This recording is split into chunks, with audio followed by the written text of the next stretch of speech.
Yeah, hi everyone. Now from the today on, we are going to start our new series of environment of Vision PT 365. We shall be covering all those components, all those segments जो current affairs हमारे अप्रैल 2024 से लेकर यहाँ पे आपको दिख रहा होगा अप्रैल 2024 से लेकर अक्टूबर 2024 तक का ये पूरा करंट अफेयर्स का सीरीज जो है या फिर आई वुड से कि पूरा compilation has been provided by the vision IAS। तो हम इसमें देखेंगे कि किस तरीके से आप इसको कवर कर सकते हैं। इस PT 365 को पढ़ने का तरीका क्या होता है? देखिए बहुत सारे लोग इसको बिल्कुल ही थॉरो करके जाते हैं, है ना, एंड अल्टीमेटली इसका आउटपुट उतना निकलेगा नहीं, तो विच इज़ अल्टीमेटली तुम्हारा पूरा जो है इसमें कुछ है नहीं आपके लिए इंपॉर्टेंट, है ना। तो जो चीज़ें इंपॉर्टेंट है आपको वो सारी चीज़ें कवर करनी आनी चाहिए, वो सारी चीज़ें आपको पता होनी चाहिए, क्या चीज़ हमको छोड़नी है एंड क्या चीज़ हमको इसमें रखनी है, राइट। तो अगर मैं इसमें बात करूं तो यहाँ पे आपको दिख रहा होगा पहला सेगमेंट बायोडाइवर्सिटी का। तो एनवायरनमेंट हम ऑब्वियसली कवर करने वाले हैं। आपने एनवायरनमेंट का सिलेबस थॉरो कर रखा है, ये मैं मान के चल रहा हूँ, क्योंकि अगर 2025 में आप लोग एग्जाम दे रहे हैं विथ सिंपली मीन्स दैट कि आपको मोस्ट ऑफ द चीज़ें अभी पता है ना। Static you must have been covered, right, अपना अर्लियरली, एंड अभी करंट अफेयर्स के लिए यहाँ पर है। तो पहला पोर्शन हमको पता है कि एनवायरनमेंट में अपना बायोडाइवर्सिटी होता है। सेकंड अगर हम बात करें climate change is the another portion, है ना, इसके अंदर क्या क्या चीज़ें हैं। थर्ड इज द पॉल्यूशन, हमारा जो मेजोरिटी ऑफ पोर्शन रहेगा, राइट। पॉल्यूशन के बारे में वी शैल बी लुकिंग कि किस तरीके से आज के टाइम पे कैसे कैसे जो फैक्टर्स हैं वो चेंज हैं या फर्दर क्या डेवलपमेंट हुए हैं अभी हाल फिलहाल के फेज में। फोर्थ अगर आपको दिख रहा होगा यहाँ पे sustainable development ultimately. Fifth last one is the disaster management, और इस तरीके से हम पूरा क्या कर देंगे इसमें, इसको वाइंड अप करेंगे, इसको खत्म कर देंगे, राइट। तो मूव करते हैं एंड लास्ट में कुछ इन्होंने चीज़ें दे रखी, places in news ultimately which are utmost important for us, है ना। प्लेसेस इन न्यूज़, वहाँ से ज्योग्राफी का अगर हम बात करते हैं तो ज्योग्राफी में प्लेसेस इन न्यूज़ से ऑलमोस्ट 60% ऑफ या ज्योग्राफी और इन्वायरमेंट आई आर को मिलाकर अगर उसमें पूरा मिक्स कर दें तो 60% ऑफ जो क्वेश्चन हैं इंक्लूडिंग अपना प्लेसेस इन न्यूज़ या फिर मैं बोलूँ ओवरऑल का भी, है ना, तो कहीं ना कहीं वो क्लिक हो जाते हैं। ज्योग्राफी के तो ऑलमोस्ट इंक्लूडिंग अगर इसमें पूरे ज्योग्राफी को इंक्लूड कर ले तो 60% जो पेपर है या सॉरी क्वेश्चंस हैं ज्योग्राफी के, they are directly coming from places in news. So you must have heard about all those places, right. तो इंडिया का है, इंटरनेशनल है, तो इन सबको भी देखेंगे। प्रोटेक्टेड एरियाज हमारे देश के अंदर क्या क्या हैं, रिसेंटली कौन कौन से न्यूज़ में रहे, लास्ट ईयर भी, और कौन कौन सी स्पीसीज रही थी न्यूज़ में, है ना, जो हमारे लिए बहुत ज़्यादा इंपॉर्टेंट है। स्पीसीज तो अल्टीमेटली यूपीएससी पूछता ही है। Now this video will be informative, will be helpful for CSE students, उनके लिए तो है ना। अगर हम बात करते हैं कोई CPF की तैयारी कर रहा है, सेंट्रल आर्म्ड पुलिस फोर्सेस की तैयारी कर रहा है, असिस्टेंट कमांडेंट का जो पेपर होता है, CDS की जो तैयारी कर रहा है, तो इसमें से वो सारे क्वेश्चन आने की संभावना है, क्योंकि प्रीवियस ईयर का या फिर UPSC का अगर ये ट्रेंड फॉलो कर रहा है तो आने की संभावना बढ़ जाती है ना। तो वो लोग भी इसको फॉलो कर सकते हैं। लेट्स डायरेक्टली जंप इनटू हमारा जो पोर्शन है। सबसे पहला बायोडाइवर्सिटी। बायोडाइवर्सिटी में सबसे पहला दैट इज यहाँ पर आपको दिख रहा होगा 1.1, that is the wild life and conservation, है ना।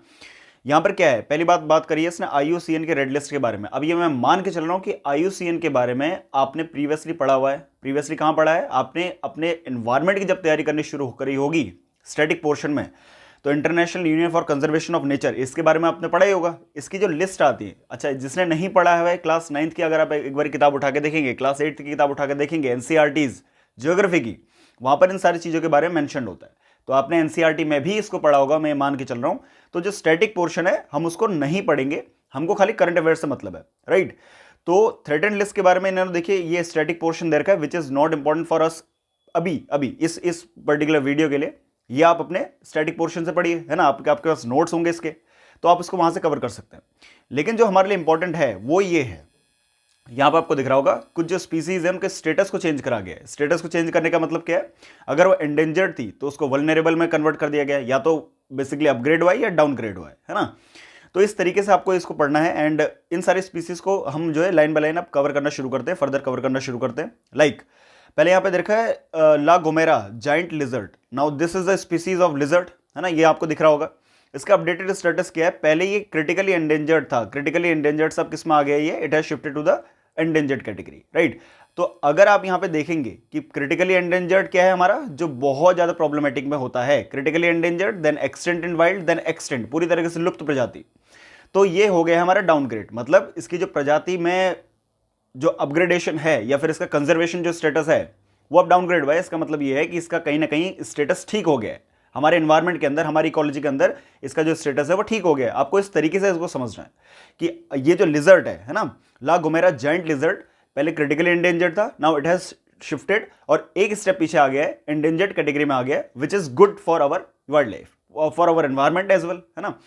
तो इस तरीके से आपको याद करना है। तो इस तरीके ध्यान रखेंगे, पहले आप इसका नाम याद रखेंगे, देन इसको आप इस तरीके से लिखेंगे, क्रिटिकली एंडेंजर्ड था, now it has shifted to the endangered category. तो ये शॉर्ट नोट्स बनाने का आपका एक तरीका हो जाता है, राइट।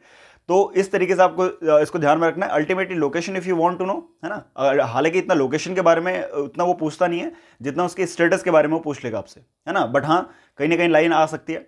तो कैनरी आइलैंड जो स्पेन में है ना, कैनरी करंट भी है, आपको याद होगा, राइट। तो कैनरी आइलैंड के आसपास ये जो लिजर्ड है ना, ला गोमेरा जायंट लिजर्ड है, ये आपको मिलेगी। सेकंड अगर हम बात करें Copiapoa cacti, now this is a species of cactus, right. तो ये कैक्टस के स्पीसीज यहाँ पे आपको दिख रहा होगा 82% स्पीसीज जो है they are risk of extension आपको दिख रहा होगा। ये लास्ट कैटेगरी है ना, जहां पर लुप्त होने की जो है कगार पर जो कोई भी स्पीसीज होती है। तो 82% 82% के आसपास ये जो कैक्टाई है, राइट, कोपियाकोआ, राइट, कोपियापोआ। तो ये सारी आपका जो 82% इसकी जो कैटेगरीज हैं, ये जो कैक्टाई है, now it is at a verge of extension. तो ये आपको ध्यान में रखना है। तो अटाकामा, चिली कोस्ट में जो अटाकामा डेजर्ट है, अटाकामा आपको याद होगा, Peru current, Humboldt current, Peru current, वहां पर ही पड़ता है अटाकामा डेजर्ट। तो इस तरीके से आपको इसको रिलेट करते हुए चलना है। नाउ ये वहां पे कैक्टाई की स्पीसीज पाई जाती थी, it is eight the verge of extension, तो ये आपको भी ध्यान रखना है। दूसरी हमारी स्पीसीज यहां पे कवर्ड हो गई है। थर्ड अगर हम बात करें Grand Canaria giant lizard, again species of lizard. तो ये जो लिजर्ड की कैटेगरीज है उनको एक साथ रख सकते हैं, है ना। तो ध्यान रखिएगा, पहले हमने ला गोमेरा के बारे में पढ़ लिया है, now it is the Grand Canaria, right. तो ग्रैंड कैनेरिया की अगर हम बात करें, इसका भी प्रीवियसली लीज कंसर्न में था, now it has upgraded to the critically endangered. यहां पे आप देखेंगे तो this is the least concern, यहां पर इसका स्टेटस था, now it has shifted to, like इस तरीके से देखिए कितना मुश्किल में बेसिकली आ चुके हैं, कितना मुश्किल में ये प्रजाति आ चुकी है, now it has shifted to the critically endangered, right. तो इस तरीके से आपको यहां पे ध्यान में रखते हुए चलना है कि अगर हम बात करते हैं कि जो हमारी ग्रैंड कैनेरिया जायंट लिजर्ड है, now it has problematic status now, कि वो जो है क्रिटिकल एंडेंजर्ड में उसको शिफ्ट कर दिया गया है। कहाँ मिलता है? कैनरी आइलैंड, अगेन स्पेन के आसपास का जो बेसिकली पोर्शन है वहां पर ही आपको देखने को मिलेगा। फोर्थ अगर हम बात करें Grand Canaria skink, now this is another species जिसका बेसिकली लीज कंसर्न से वापस से किसमें आ गया? एंडेंजर्ड में आ गया। यहाँ पे आपको दिख रहा होगा this is the least concern and now this is shifted to the endangered, जो प्रॉब्लमेटिक है ना, हाई रिस्क ऑफ एक्सटेंशन पर जिनका हो जाता है। नाउ इस तरीके से आपको रिलेट करते हुए चलना है। कहाँ मिलेगा? अगेन स्पेन के आसपास, कैनेरी के आसपास। Now Ibiza wall lizard, again a category of lizard, a species of lizard. तो ये इसका भी क्या है? नियर थ्रेटेंड से it has shifted to the endangered category में इसको डाल दिया गया है। Again at the verge of extension, है ना, प्रॉब्लमेटिक में आ गया है। तो नियर थ्रेटेंड पहले इसका स्टेटस हुआ करता था, now it has shifted to हमारे endangered category. Island of Ibiza हमारे स्पेन के आसपास, है ना, फॉर्मेंटेरा स्पेन के आइलैंड्स के आसपास ये आपको देखने को मिलेगा। कमिंग टू हमारा बोर्नियन एलिफेंट, बोर्नियन एलिफेंट कहां पर है? बोर्नियो आइलैंड के आसपास। आपको साउथ ईस्ट एशिया में अगर आप देखेंगे तो वहां पर जावा, सुमात्रा, बोर्नियो आइलैंड के आसपास, राइट। इंडोनेशिया, जावा, सुमात्रा, बोर्नियो, तो these are the islands, Borneo island, जहां पर 3 कंट्री हमारे देखने को मिलती है हमें। इसका स्टेटस क्या है? इसका करंट स्टेटस एंडेंजर्ड है। तो ध्यान रखिएगा, बोर्नियन एलिफेंट्स जो वहां पर एलिफेंट मिल रहे हैं उनका स्टेटस क्या है? एंडेंजर्ड है। इसका मतलब क्या है? प्रॉब्लमेटिक तो है ही अल्टीमेटली, है ना। स्मॉलेस्ट एलिफेंट होते हैं जिनका बेसिकली फेस थोड़ा बड़ा होता है एंड अल्टीमेटली बोर्नियो और सुमात्रा आइलैंड के आसपास ये पाए जाते हैं। तो ये आपको ध्यान में रखना है ना। इनका जो साइज है they are comparatively smaller than जो नॉर्मली एलिफेंट पाए जा रहे हैं हमारे ग्रासलैंड्स में, सॉरी अल्टीमेटली दूसरे एरियाज में, उन जगहों पर। So this was all about हमारा जो IUCN के रेड लिस्ट में, IUCN के रेड लिस्ट के अंदर जो अप्रैल से लेकर अक्टूबर तक जो भी चेंजेस हुए थे, चाहे तो अपग्रेड हुआ है चाहे को डाउनग्रेड हुआ है स्पीसीज किसी भी चीज की, जो इसमें देखी थी वो हमने कवर कर लिया एक्सटेंसिवली। फर्दर अगर कुछ और एड ऑन होता है तो we shall also looking into that all those segments as well. Then coming to हमारा next segment, that is sustainable finance for tiger landscape conference, right. तो ultimately now these are the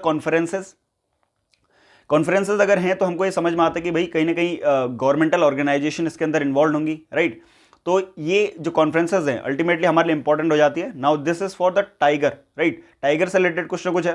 तो ध्यान रखिएगा, पहली बात उसको भूटानीज गवर्नमेंट ने पहली बार उसको होस्ट करा। This conference was being hosted by the भूटानीज government, right. And थोड़ा बहुत इसके बारे में अगर आप और जानेंगे तो सिंपल सी बात है कि भाई $1 बिलियन एडिशनल फंडिंग बाय 2034 इसमें देने की बात करी गई है अब होगा किसके लिए? अल्टीमेटली टाइगर प्रोटेक्शन के लिए, है ना। एंड जो टाइगर का लैंडस्केप है, जहां पर बेसिकली टाइगर रहता है, वट एवर इट्स नीश और द हैबिटेट दैट इज, तो उसको उसके प्रोटेक्शन के लिए इट इज इंपॉर्टेंट अल्टीमेटली, है ना। $1 बिलियन देने की बात करी गई है 2034 तक, 2034 तक इसको पूरा करने की बात करी गई है, राइट।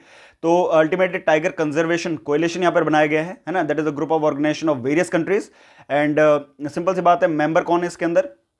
अगेन मेंबर इंपॉर्टेंट हो जाते हैं, है ना। आपसे ऐसे कुछ पूछ लेगा कि which of the following are the member of SFTLC, right. तो ध्यान रखिएगा, पहली बात यूनाइटेड नेशन कॉन्फ्रेंस IUCN, तो इसके अंदर एक मेंबर है ही, है ना। UNDP इसके अंदर एक मेंबर है, United nation development Programme. And lastly हमको दिख रहा है कि भाई Wild Life Conservation Society and World Wild Life Fund WWF for nature, right, ये भी इसके अंदर क्या है, एक मेंबर है। तो ये मेंबरशिप वाला जो पोर्शन है क्रूशियल इंपॉर्टेंट, बहुत ज्यादा इंपॉर्टेंट हो जाता है, राइट। अब इतना तो आप हिंट लगा लेंगे दैट अगर इस चीज के बारे में पूछा, इस काउंसिल के बारे में, इफ इट आस्क्स, तो ये आपको अनुमान होगा, सिंपल सी बात है कि टाइगर कंजर्वेशन के लिए ये है, इतना आप अनुमान लगा लेंगे। प्रॉब्लम कहां आएगी? प्रॉब्लम वहां आएगी जहां से आपको मेंबर पूछ लेगा कि which of the following are the member और द फंडिंग मेंबर, इस तरीके से पूछ लेगा, तो प्रॉब्लम वहां पे आती है। तो मेंबर आपके लिए इंपॉर्टेंट हो जाता है, मेंबर्स को आप याद करके चलेंगे, है ना। तो ये सारी चीजें हैं। नेक्स्ट, तो अब इसके अंदर है क्या? पहली बात, टाइगर लैंडस्केप इन्वेस्टमेंट फंड। इसका मतलब है कि जो टाइगर का लैंडस्केप है, जहां पर उसका हैबिटेट है, उसको बचाने के लिए, है ना, यहां पे लिखा हुआ है नेचर पॉजिटिव बिजनेस अप्रोच को हमको फॉलो करना है, और UNDP के द्वारा इसको प्रेजेंट करा गया है कि उसको उसकी के हैबिटेट में कंजर्व करके रखना है, पहली बात। दूसरा, टाइगर बॉन्ड्स। टाइगर बॉन्ड्स का मतलब क्या है? ये प्राइवेट सेक्टर इन्वेस्टर्स हैं, है ना। Ultimately they will engage, Asian development bank के द्वारा इसको इनिशिएटिव को शुरू करा गया है कि जो मल्टीपल इन्वेस्टर्स हैं उनको एंगेज करना है for this particular cause. Tiger की अगर हम बात करते हैं, अल्टीमेटली हमारे लिए इंपॉर्टेंट हो जाता है इंडियन टाइगर के बारे में, है ना। Panthera tigris, not so important, हमारे पास साइंटिफिक नेम जो है वो कभी डाल देता है, but ultimately not so important, है ना। हमारे पास साइंटिफिक नेम आते नहीं है। पढ़ेंगे वेल एंड गुड, नहीं पढ़ेंगे कोई बात नहीं। इसको रॉयल बंगाल टाइगर भी अगर हम बोल दें, तो इंडिया के अंदर कहाँ कहाँ पाया जा रहा है, you can also go through this, आपने स्टैटिक में इसको लिखा होगा। मैक्सिमम जो डिस्ट्रीब्यूशन है ये हमारे लिए इंपॉर्टेंट है, ध्यान रखिएगा। सबसे ज्यादा जो टाइगर्स हैं they are in Madhya Pradesh, right. Madhya Pradesh में कौन से नेशनल पार्क में, टाइगर रिजर्व में ये सारे टाइगर हमको मैक्सिमम अमाउंट में पाए जा रहे हैं? ये आप मुझे कमेंट बॉक्स में जरा बताइए, देखते हैं जरा कितना आपके जो है बुद्धि में इजाफा है ना। प्रीलिम्स पास में है, कर्नाटका में यहाँ पर देखने को मिलते हैं। लास्टली हमको देखने को मिल रहा है 3rd नंबर पे उत्तराखंड में भी कौन से नेशनल पार्क में ये पाए जा रहे हैं, ये आपको मेरे को, या आप लोग मुझे बताएंगे। इसका IUCN स्टेटस जानना हमारे लिए इंपॉर्टेंट हो जाता है, राइट। तो थ्रेड का कौन कौन से हैं ये तो आपको पता ही है ना, correct, not so important ultimately, है ना। वाइल्ड लाइफ प्रोटेक्शन एक्ट के अंदर कौन से स्टेटस में है, कौन से शेड्यूल में है, तो दैट इज शेड्यूल 1, ये आपको ध्यान में रखना है ना। कंजर्वेशन स्टेटस की अगर हम बात करें, 1973 में project tiger was being launched by government of India. NTCA एक अथॉरिटी है, किसके अंदर बनी हुई है? क्या वाइल्ड लाइफ प्रोटेक्शन एक्ट के तहत ही बनी हुई है? यस, यहाँ पे इन्होंने लिख दिया है, तो वाइल्ड लाइफ प्रोटेक्शन एक्ट के तहत ही बेसिकली बनी हुई है ना। NTCA, national tiger conservation authority, which was established by under WPA act of 1972, है ना। तो ये सारी चीजें हैं जो आपको ध्यान में रखनी है। नाउ कमिंग टू हमारा third portion, that is International Big Cat Alliance, right. तो IBCA तो नॉर्मली यूज में रहता ही है। नाउ बिग कैट कौन कौन सी होती हैं, कैट की कितनी कैटेगरी होती है, उन 7 से 8 कैटेगरीज के अंदर कौन कौन सी कैट आती हैं, उनमें से कौन सी कैट जो है रोर नहीं कर सकती, मतलब दहाड़ नहीं सकती, राइट। ये भी आपको ध्यान में रखना है। ऐसी कोई 2 कैट है जो रोर नहीं कर सकती, मतलब कैटेगरीज ऑफ कैट है जो रोर नहीं करती हैं, बाकी जो बची हुई सारी कैटेगरीज हैं वो रोर करती हैं, है ना, वो दहाड़ती हैं। ये भी आपको थोड़ा बहुत पता होना चाहिए इसके बारे में, क्योंकि this could be one of the angle जो वो पकड़ सकता है कभी, राइट। तो IBCA की अगर हम बात करें तो इसको 2023 में लॉन्च करा गया था। 50 years of India project tiger पे इसको लॉन्च करा गया था, मतलब जब हमारा प्रोजेक्ट टाइगर लॉन्च हुआ था उसके 50 साल पूरे होने पर 2023 में इसको लॉन्च करा गया था, है ना। अगर हम बात करते हैं हेडक्वार्टर कहाँ पर है इसके, इंडिया के अंदर इसके हेडक्वार्टर हमको देखने को मिलते हैं, है ना। इंडिया जो है इंडिया के अंदर प्यूमा और जैगवार के अलावा बाकी जो जितनी सारी कैटेगरीज ऑफ कैट हैं, बिग स्पीसीज ऑफ कैट हैं, वो सारी मिलती है। देखिए यहाँ पे लिखे हुए हैं बिग स्पीसीज ऑफ कैट कौन कौन सी हैं। We have tiger, we have lion, we have leopard, we have snow leopard, we have cheetah, jaguar and puma. तो 1 2 3 4 5 6 7, इन 7 कैटेगरीज के अंदर, है ना, ये 7 जो हैं, these are the big cats जो बेसिकली नॉर्मली हमको देखने को मिलती हैं। ये आपको थोड़ा बहुत पता होना चाहिए, राइट। ये डेफिनेटली आपको पता होना चाहिए। अगर आपने इसको अपने नोट्स के अंदर इनकलकेट नहीं किया है, जस्ट प्लीज डू दैट, है ना, उसको कर लीजिए इनकलकेट। अगर हम बात करते हैं जितने सारे यूनाइटेड नेशन के मेंबर हैं, they have the eligibility, I am again saying they are ये डेफिनेट नहीं है, this is not certain that they are the member, but they possess the ability, they eligibility, they have the eligibility that any time if they want वो बन सकते हैं member, कोई उसमें दिक्कत नहीं है। तो इंटरनेशनल बिग कैट अलायंस के मेंबर बन सकते हैं। ध्यान रखिएगा, IBCA का हेडक्वार्टर इंडिया के अंदर है, जैसे इंटरनेशनल सोलर अलायंस का हेडक्वार्टर इंडिया के अंदर है, तो there are few institution, international institutions जिनका हेडक्वार्टर्स हमको देखने को मिलता है इंडिया के अंदर। अब आप मुझे ये बताएंगे कि इंटरनेशनल सोलर अलायंस का जो हेडक्वार्टर हमारे देश के अंदर है, first that was near to us, that is Delhi के अंदर बेसिकली था, नोएडा में, and ultimately now it has been shifted to which of the following state? आप ये मुझे बताएंगे बिल्कुल, राइट? तो IBCA का, राइट, ये भी हमारे देश के अंदर है। तो 9 इंटरनेशनल ऑर्गेनाइजेशन ऐसे हैं जो इसका बेसिकली पार्टनर ऑर्गेनाइजेशन की तरह इसमें काम करते हैं। सपोर्ट इसको मिल रहा है, ultimately funding is not so important for us, है ना। एंड IUCN स्टेटस हमारे लिए जानना इंपॉर्टेंट है, किस किस कैटेगरी का या किस किस स्पीसीज का IUCN स्टेटस क्या है। Like for example, if we talk about the tiger ka IUCN status, it is an endangered, crucially important. If you have not mentioned this particular thing in your class notes, just do that. Lion, cheetah, snow leopard, vulnerable, right? Vulnerable कैसे बनाना है? Big cat, इस तरीके से आप लिखेंगे big cats, है ना। Big cats bracket में लिख लेंगे कंजर्वेशन, ब्रैकेट में लिख लेंगे कंजर्वेशन, इस तरीके से बनाएंगे आप, है ना। जस्ट वेट, यहां पे इस तरह लिखें बिग कैट, राइट, ब्रैकेट में लिखें कंजर्वेशन। यहां पर पहला tiger, endangered, right, endangered, then lion, then snow leopard, है ना, एंड एटसेट्रा, जो भी इसमें दे रखा है आप उसको लिखेंगे। They are CR, critically endangered, इस तरीके से आपको जो है vulnerable, they are under the category of vulnerable, VUL। इस तरीके से आप क्या करेंगे, शॉर्ट नोट्स इसके बनाएंगे, प्रिपेयर करेंगे, और डेफिनेटली आपको याद हो जाएगा, है ना। तो अगर ऐसा नहीं कर रखा, जस्ट डू दैट, राइट। तो इनका IUCN स्टेटस जानना, कंजर्वेशन स्टेटस जानना is crucially important for us, right. तो ऐसे 5 बिग कैटेगरी कैट्स हैं जो हमारे वाइल्ड लाइफ प्रोटेक्शन एक्ट के अंदर शेड्यूल 1 to 4 के अंदर हमारे लिस्टेड हैं, है ना। अब wild life protection act of 1972, ये आपने इसके बारे में पढ़ा होगा, ये मैं मान के चल रहा हूँ। साइट्स के अपेंडिक्स में भी इनका मेंशन हमको देखने को मिलता है, राइट। तो अगेन ये हमारा कंजर्वेशन स्टेटस हो गया, है ना। तो ये हमारे पास जो है ये 4 cat, lion, cheetah, snow leopard and leopard, they are under the category of vulnerable. अगर हम बात करें जगवार की, so that is the near threatened, problematic इतना है नहीं, है ना। प्यूमा की अगर बात करें तो लीस्ट कंसर्न, अल्टीमेटली इसके भी हमको बहुत सारी स्पीसीज देखने को मिलती हैं, या नंबर ऑफ द प्यूमाज ये हमको नॉर्मली देखने को मिलते हैं। So this was all about this. अगर हम बात करते हैं elephant census, now again important, है ना, अगेन इंपॉर्टेंट हमारे लिए, क्रूशियली इंपॉर्टेंट एलिफेंट सेंसस की अगर हम बात कर रहे हैं तो, राइट। तो 2023 का बेसिकली सेंसस हमारे पास है। इसमें क्या बताया गया था कि भाई सदर्न स्टेट्स में एलिफेंट का जो है सेंसस हुआ था। अब आप मुझे ये बताएंगे, अच्छा इसमें तो ये बेसिकली लिखा ही हुआ है इन्होंने, तो कर्नाटका में हमको देखने को मिलता है कि भाई सबसे ज़्यादा एलिफेंट की जो नंबर ऑफ एलिफेंट जो हमको देखने को मिल रहे हैं, they are in the state of Karnataka. ये आपको ध्यान में रखना है ना। तो लगभग 6000 से ज़्यादा एलिफेंट की जो नंबर है वो वहाँ पर हमको देखने को मिलते हैं, राइट। तो ये सारी चीज़ें हैं, है ना। अगर हम बात करते हैं कि एलिफेंट की डेथ को लेकर ये थोड़ा बहुत प्रॉब्लमेटिक हमारे लिए हो जाता है, तो इनका high death rate, 40% of death rate has gone. अगर हम बात करते हैं जुवेनाइल एलिफेंट के, जुवेनाइल एलिफेंट का मतलब क्या है, जो एलिफेंट बेबी एलिफेंट है, बच्चे एलिफेंट है, इनकी कैटेगरी क्या है, 10 साल से जो कम एज के बच्चे हैं उनका डेथ रेट बेसिकली बढ़ता जा रहा है, 40% से ज़्यादा बेसिकली उनका डेथ रेट हो रहा है, ये हमको देखने को मिल रहा है। और EEHV नाम का ये ऑर्गेनाइजेशन है, इसके द्वारा ये सेंसस करवाया गया था, एंड अल्टीमेटली इसके द्वारा ये रिपोर्ट पब्लिश करी गई है। अल्टीमेटली जो एलिफेंट है उसके बारे में जानना इंपॉर्टेंट है, आपने इसके बारे में पक्का लिखा होगा। तो वाइल्ड लाइफ प्रोटेक्शन एक्ट के शेड्यूल 1 के अंदर हमको देखने को मिलता है ना। एंड वेस्टर्न घाट में, सदर्न वेस्टर्न घाट में, नॉर्थ ईस्टर्न और ईस्टर्न इंडिया में बेसिकली हमको देखने को ये मिलता है ना। नॉर्दर्न इंडिया में भी कहीं कहीं हमको देखने को मिल रहा है, जैसे उत्तराखंड के अंदर हमको ये थोड़ा बहुत मात्रा में हमको देखने को मिलते हैं, है ना। तो 60% ऑफ वर्ल्ड पॉपुलेशन एलिफेंट की वो इंडिया के अंदर रिसाइड करती है, आपको इस बात का भी ध्यान रखना है ना। तो ये सारी चीज़ें हैं। कंजर्वेशन स्टेटस की हमने बात कर ली है, wild life protection act of 1972 के अंदर शेड्यूल 1 के अंदर इट इज़ बीन लिस्टेड।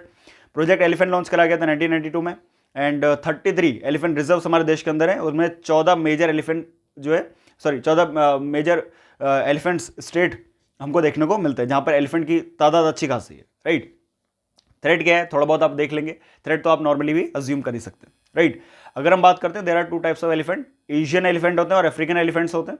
अब अंतर क्या है यहाँ पे आपको दिख रहा होगा, Asian elephant is like this, है ना, एंड अफ्रीकन एलिफेंट्स और एशियन एलिफेंट ज़्यादा कुछ अंतर हमको देखने को मिलता नहीं है। एंड अगेन साइज में हमको थोड़ा बहुत अंतर देखने को मिलेगा, एंड टस्क साइज में हमको थोड़ा बहुत अंतर देखने को मिलेगा। स्टेटस की बात कर लें, स्टेटस हमारे लिए इंपॉर्टेंट है ना। सवाना अगर हम बात करते हैं तो जो अफ्रीकन एलिफेंट्स हैं, ग्रासलैंड्स में मिलने वाले जो अफ्रीकन जो बेसिकली एलिफेंट्स हैं, सवाना एलिफेंट्स जिनको बोलते हैं, उनका आईयूसीएन स्टेटस क्या एंडेंजर्ड है। अगेन जो फॉरेस्ट में हमको देखने को मिल रहे हैं, है ना, फॉरेस्ट में जो हमको देखने को मिल रहे हैं, they are critically endangered, crucially important for you. अगर हम बात करते हैं इंडियन एलिफेंट की, सॉरी एशियन एलिफेंट की अगर हम बात करें तो आईयूसीएन स्टेटस क्या है, एंडेंजर्ड आईयूसीएन उसका स्टेटस हमको देखने को मिल रहा है। अगेन इसको आपने उसमें आपको नोट करना है, एंड इसके फर्दर यहाँ पे लिखे हुए हैं कि व्हाट इज द डिफरेंस, है ना। टस्क साइज में हमको देखने को मिल रहा है, राइट, एंड फोरहेड में हमको देखने को मिलता है कि जो एशियन एलिफेंट है that is twin doomed head, यानी इसका सिंगल डोम हेड होता है बेसिकली, है ना। तो ये सारे हमको देखने को मिल रहे हैं, इसके डिफरेंशिएशन आप इसको नॉर्मली गो थ्रू कर सकते हैं। नाउ राइनोस की बात करें 2024 में राइनोस का क्या स्टेटस है ना। जो राइनोस हमारे देश के अंदर ही पाया जाता है, वन हॉर्न राइनो, आपने सुना होगा इसके बारे में, राइट। तो सिक्किम के अंदर कौन से नेशनल पार्क के अंदर बेसिकली वन हॉर्न राइनो मिलता है, अब आप मुझे ये बताएंगे। राइनो बेसिकली न्यूज़ में क्यों है, अल्टीमेटली इसका जो रिपोर्ट आई है 2024 की ये रिपोर्ट है ना, हमारे लिए और ज़्यादा इंपॉर्टेंट हो जाती है। तो इंटरनेशनल ब्लैक राइनो फेडरेशन नाम का एक फेडरेशन है जो 1991 में जिसने बोला था कि भाई वर्ल्ड जो survival of world rhinos that is ultimately rhino species that is ultimately important, and इसी के वजह से बेसिकली इस ऑर्गेनाइजेशन को बनाया गया था। इसके बाद इस चीज़ को आप ध्यान रखेंगे। तो ऐसे 5 स्पीसीज को इसने कंबाइन करा, है ना। अल्टीमेटली यहाँ पे इसकी पूरी रिपोर्ट दे रही है। हमारे लिए जानना क्या इंपॉर्टेंट है, हमारे लिए जानना इंपॉर्टेंट है आईयूसीएन स्टेटस, हमारे लिए जानना ये इंपॉर्टेंट नहीं है प्रीलिम्स के लिए कि इसकी पूरी रिपोर्ट की फाइंडिंग में क्या है, पूरी फाइंडिंग्स में आपको नहीं घुसना है। आईयूसीएन स्टेटस जानना इंपॉर्टेंट है। अगर उसकी कैटेगरीज हैं, है ना, जैसे यहाँ पर आपको दिख रहा होगा Asian rhino, then African rhino, then आपको दिख रहा होगा कि भाई एशियन राइनो के अंदर भी कहाँ पर कौन कौन से राइनोस पाए जा रहे हैं, है ना। तो ये सारी कैटेगरीज जानना, इनका आईयूसीएन स्टेटस जानना, that is again becomes important for us, है ना, proves to be important for us. तो इनका डिफरेंशिएशन की हम लोग बात कर लेते हैं। अगर हम बात करते हैं तुम्हारा अफ्रीकन राइनोस के बारे में, दे आर वाइट, है ना, white and second largest land mammals है ना, after elephant ultimately. Indian rhinos की बात करें तो लार्जेस्ट राइनोज या लार्जेस्ट स्पीसीज है हमारे एशियन स्पीसीज में सबसे बड़ी स्पीसीज कौन सी है, these are the Indian rhinos, है ना। तो इंडियन राइनोस की बात करना ध्यान रखेगा आप। जावन राइनोज होते हैं, सुमात्रन राइनोज होते हैं, तो इन सब चीज़ों को भी आप ध्यान रखेंगे, है ना। अगर हम बात करते हैं अफ्रीकन राइनोस अपीयरेंस कैसे होता है, तो 2 हॉर्न होते हैं, है ना। यहाँ पे भी हमको देख रहे हैं 2 हॉर्न, लेकिन सिंगल हॉर्न राइनो हमको देखने को मिलता है। Indian rhino single horn rhino है, जावन राइनो सिंगल हॉर्न राइनोज हैं, मतलब जिनका खाली एक ही सिंग होगा, राइट। अल्टीमेटली ये भी हमारे लिए क्या हो जाता है, इंपॉर्टेंट हो जाता है। अफ्रीकन राइनोस की अगर हम बात करें, due to their habitat, due to their niche, वहां पर बेसिकली वाटर अवेलेबिलिटी के आसपास नहीं मिल रहे, तो दे आर पुअर स्विमर्स। हमारे देश के अंदर दे कैन स्विम, है ना। तो ये सारी चीजें तो लेस और मोर आर्मर्ड है ना, दो अगेन नॉट सो इंपॉर्टेंट। तो जो चीज़ हमने जाननी थी वो जान ली कि अफ्रीकन राइनोज जो है दिस इज मैंडेटरी दैट वो 2 हॉर्न होंगे। इंडियन राइनोज के अंदर देयर इज एन एक्सेप्शन कि जावन और इंडियन राइनोज या फिर एशियन राइनोज की अगर हम बात करें तो जावन और Indian rhinos they are 1 horn rhinos and rest of they can be 2 horn rhinos, right. तो इस तरीके से आप इसको याद रखेंगे। हैबिटेट कौन सा है अफ्रीकन राइनोज की अगर बात करें, ग्रासलैंड में मिल रहे हैं, सवानाज में मिल रहे हैं, है ना, शर्ब्स लैंड में मिल रहे हैं, डेजर्ट में मिल रहे हैं थोड़ा बहुत। अगर हम इंडियन राइनोस की बात करें, ट्रॉपिकल सब ट्रॉपिकल रीजन में मिल रहे हैं, है ना, ट्रॉपिकल सब tropical region. Now you can I think decipher. Grasslands में हमको देखने को मिलते हैं, सवानाज में देखने को मिलते हैं, एंड सिंपल सी बात है ट्रॉपिकल मॉइस्ट फॉरेस्ट में जहां पर थोड़ा बहुत बारिश का अमाउंट अच्छा खासा है वहां पर हमको देखने को मिलते हैं, जैसे हमको सिक्किम में। आईयूसीएन स्टेटस की बात करते हैं, क्रूशियली इंपॉर्टेंट, हमारे लिए इंपॉर्टेंट हो जाता है आईयूसीएन स्टेटस। व्हाइट राइनोस जो है वो जो है आपका नियर थ्रेटन की अगर हम बात कर रहे हैं तो white rhino is under the category of near threaten. Similarly अगर हम बात करते हैं ब्लैक राइनोस तो दे आर क्रिटिकली एंडेंजर्ड, इस बात का ध्यान रखिएगा, है ना। सिंपल सी बात है, एशियन राइनोस में Indian rhinos they are vulnerable, है ना। Sumatran rhinos, Javan rhinos they are critically endangered. इस तरीके से आप इसको ध्यान रखेंगे, है ना। कमिंग टू हमारा great Indian bustard. Great Indian bustard again one among the favourite topic of UPSC और क्रूशियली इंपॉर्टेंट फॉर अस। तो ministry of environment, forest and climate change ने अप्रूव करा है फंड नेक्स्ट फेज के लिए 2024 से लेकर 2029 तक का ये फेज है ना, 5 सालों के लिए फेज है। बस्टर्ड रिकवरी प्रोग्राम चला रहे हैं। अब हमको पता है कि ग्रेट इंडियन बस्टर्ड की कुछ ही तादाद हमारे देश के अंदर बच गई है। ग्रेट इंडियन बस्टर्ड एक स्टेट बर्ड है, राजस्थान की, पाई जाती है राजस्थान में और गुजरात के कुछ इलाकों में, लेकिन कहीं ना कहीं वहां पर वायरिंग की वजह से, आपको पता है कि जो हाई टेंशन वायर्ड होती है उनकी वजह से इनकी स्पीसीज में, इनके नंबर में कहीं ना कहीं हमको घटोतरी देखने को मिली थी। जो ये अमाउंट था वो कम देखने को मिला था। प्रॉब्लम क्या है, ये क्यों ऐसा है? ये ऐसा इसीलिए है क्योंकि जो ग्रेट इंडियन बस्टर्ड है, जब वो बेसिकली उड़ती हैं तो अपना हेड नीचे करके उड़ती है, like this. Now this is a high tension wire and they are flying like this, right. तो वो ये जो ग्रेट इंडियन बस्टर्ड्स हैं ये टकरा जाती थी उन हाई टेंशन वायर पर, जिस वजह से most of the great Indian bustard का जो नंबर है उनमें हमको डिक्रीज देखने को मिला है। प्रॉब्लम हमारे लिए यहां पर खड़ी हो जाती है। तो बस्टर्ड रिकवरी प्रोग्राम हमको देखने को मिला है। This was the major reason. Other reason also could be like poaching and hunting भी एक रीजन है, एक्सटेंसिव लेवल पर इनका होता है। पाकिस्तान में भी ये पाई जाती थी, वहां पर poaching and hunting is there, है ना। तो ये सारी चीजें हैं। अब इस प्रोग्राम के अंदर बेसिकली है क्या कि ग्रेट इंडियन बस्टर्ड और जो तुम्हारा लेजर फ्लोरिकन, ये जो 4 स्पीसीज हैं, बस्टर्ड स्पीसीज हैं, है ना। और जो बाकी तो हैं 2 स्पीसीज हैं, the Bengal florican and MacQueen bustard. तो इनको बेसिकली बचाने की बात करी गई है। पहले 2013 में इसको स्टार्ट करा गया था, ये इसका बेसिकली सेकंड फेज है, अल्टीमेटली इसका अगला फेज है। बस्टर्ड रिकवरी प्रोजेक्ट चलाया गया था 2016 में इनके जो है कंजर्वेशन के लिए, उसको एक्सटेंड करा गया 2023 में। अभी वापस एक नया फेज इसका शुरू करा गया। इंप्लीमेंटिंग अथॉरिटी कौन है? WII, wildlife institute of India. बहुत इंपॉर्टेंट आपके लिए क्वेश्चन यहां पर बन जाता है कि which of the following is an implementing agency और institution for implementation of the bustard recovery programme in India 2024 और the next phase of bustard recovery programme in India. कौन सी मिनिस्ट्री है? Ministry of environment, forest and climate change. ये भी आपके लिए एक इंपॉर्टेंट क्वेश्चन यहां पर बनते हुए दिख रहा है। तो कैंपा अथॉरिटी जो है ना, ये फंडिंग उसकी एजेंसी होगी, राइट। तो compensatory afforestation fund management and planning authority, ये आपने अपने नोट्स में इनकलकेट किया होगा, क्योंकि जब आपने पढ़ा होगा बायोडाइवर्सिटी वाला पोर्शन तो उसके अंदर फंडिंग एजेंसीज भी आती हैं। उन फंडिंग एजेंसीज के बारे में जानना हमारे लिए इंपॉर्टेंट हो जाता है। तो कैंपा उसमें से एक एजेंसी हमको देखने को मिलती है। अगेन पैंथर पार्टनर एजेंसीज की अगर हम बात करें तो हमको पता है कि ministry of environment, forest and climate change, again ये है। राजस्थान के अंदर मैंने बताया था कि वहां के स्टेट बर्ड है, तो वहां की गवर्नमेंट भी कुछ करेगी, बिल्कुल करेगी। Rajasthan forest department and Gujarat and Maharashtra forest department, इनका भी कंट्रीब्यूशन यहां पे हमको देखने को मिलता है ना। तो मल्टीपल प्रोजेक्ट यहां पे चलाए गए, notes important for us. Now coming to हमारा इसका IUCN स्टेटस क्या है, या अल्टीमेटली इसका कंजर्वेशन स्टेटस क्या है। अगर हम बात करते हैं साइट्स, है ना, साइट्स के अपेंडिक्स 1 में ये देखने को मिल रहा है। IUCN की क्रिटिकली एंडेंजर्ड लिस्ट में ही है and wild life protection act schedule 1 के अंदर इसको तो हमको रखना ही पड़ेगा। प्रॉब्लमेटिक है, इसको मारना बिल, हंटिंग एंड पोचिंग बिल्कुल ही इलीगल है ना। ये सारी चीजें हमको देखने को मिलेंगी।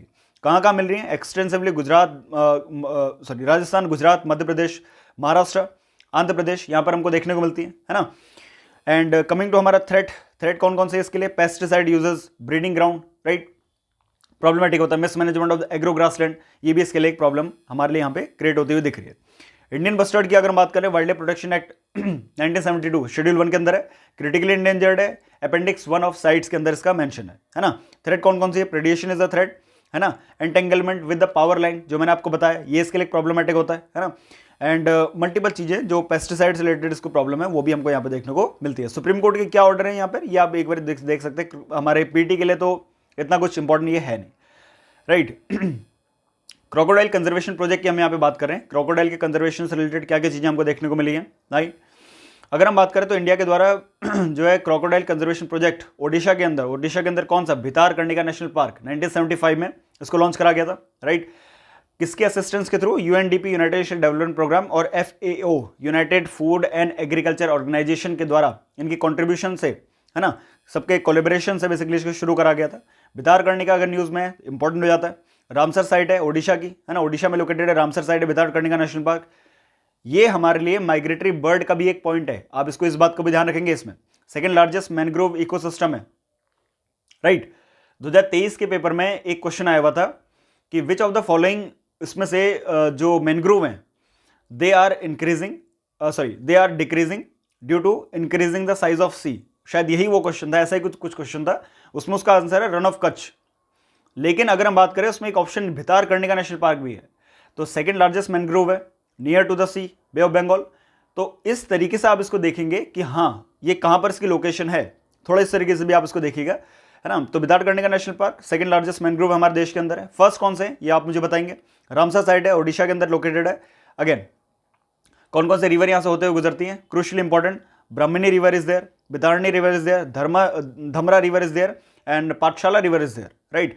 तो ये हमारे हो जाता है सॉल्ट वाटर क्रोकोडाइल के लिए बहुत इंपॉर्टेंट है। फ्रेश वाटर क्रोकोडाइल के लिए कौन सी रिवर या किस स्टेट के अंदर फ्रेश वाटर क्रोकोडाइल की मात्रा अच्छी खासी हमको देखने को मिलती है, ये आप मुझे कमेंट बॉक्स में जरूर बताइए जरा। क्रोकोडाइल की अगर हम बात करें, क्रोकोडाइल जो है वर्टिब्रे क्लास रेप्टाइलिया इसके अंदर बेसिकली आता है, ultimately category of reptile. Mainly fresh water swims में, लेक्स में, रिवर्स में आपको देखने को मिलेगा, है ना। बिहेवियरल कैसा है, नॉक्टर्नल एनिमल है। नॉक्टर्नल एनिमल का मतलब क्या है, रात में रात में बेसिकली जगता है ना। एंड सिंपल सी बात है, अपना बॉडी टेम्परेचर को जो है एक लिमिटेड डिग्री तक ही रेगुलेट कर पाता है ना। हमारे लिए आईयूसीएन स्टेटस इंपॉर्टेंट हो जाता है। तो इंडियन क्रोकोडाइल की अगर हम बात करें तो there is a category known as the घड़ियाल, है ना। तो हमको पता है कि भाई घड़ियाल होता है, क्रोकोडाइल्स होते हैं, देन उसके बाद मल्टीपल कैटेगरीज और हैं हमारे जो क्रोकोडाइल्स हैं। तो हमारे देश के अंदर घड़ियाल मुख्य रूप से पाए जाते हैं, है ना। साइट्स की बात करें, अपेंडिक्स 1 में क्रिटिकली एंडेंजर्ड है, again IUCN status. And wild life protection act schedule 1, again ध्यान रखिएगा, कोई हंटिंग पोचिंग नहीं, है ना, इलीगल। तो ये सारे स्टेटस, कंजर्वेशन स्टेटस हमारे लिए इंपॉर्टेंट हो जाते हैं इस पूरे फेज में। हैबिटेट की बात करें, कहाँ कहाँ मिल रहा है, चंबल रिवर में। मैंने आपसे पूछा था कि फ्रेश वाटर हाईएस्ट, अच्छा लिख दिया इन्होंने, हाईएस्ट फ्रेश वाटर बेसिकली कहाँ मिल रहा है, चंबल में। देन उसके बाद गिरवा घाघरा में आपको दिखेगा, सोन में दिखेगा, गंडक रिवर में दिखेगा, है ना। अब इसमें से आप मुझे ये बताइएगा कि इनमें से कौन से डायरेक्ट ट्रिब्यूटरी हैं गंगा रिवर की, राइट। तो ये भी आप मुझे बता सकते हैं, है ना। देन कमिंग टू हमारा फंगा रीऑर्गेनाइजेशन कंजर्वेशन। चलिए आज इसको यहीं रेस्ट करते हैं, है ना। अभी थोड़ा सा हमारे पास इसका पोर्शन बच गया बायोडाइवर्सिटी का, एंड रेस्ट जो अगली वीडियो है उसमें हम इस पूरे पोर्शन को कवर कर लेंगे, राइट। देन हमारा फॉरेस्ट शुरू हो जाएगा, क्योंकि इस वीडियो को ज़्यादा लंबा खींचना ठीक नहीं है ना। तो शॉर्ट आप इसको भी देखिए, एंड प्रोबेबली मैं इसमें जो है फटाफट इसको जो है जितना जल्दी कंप्लीट करने की कोशिश करूँगा जितना जल्दी हो सकता है। तो इस वीडियो को यहीं रेस्ट करते हैं आज, है ना। मिलते हैं आपसे नेक्स्ट वीडियो में further, and study well, good luck.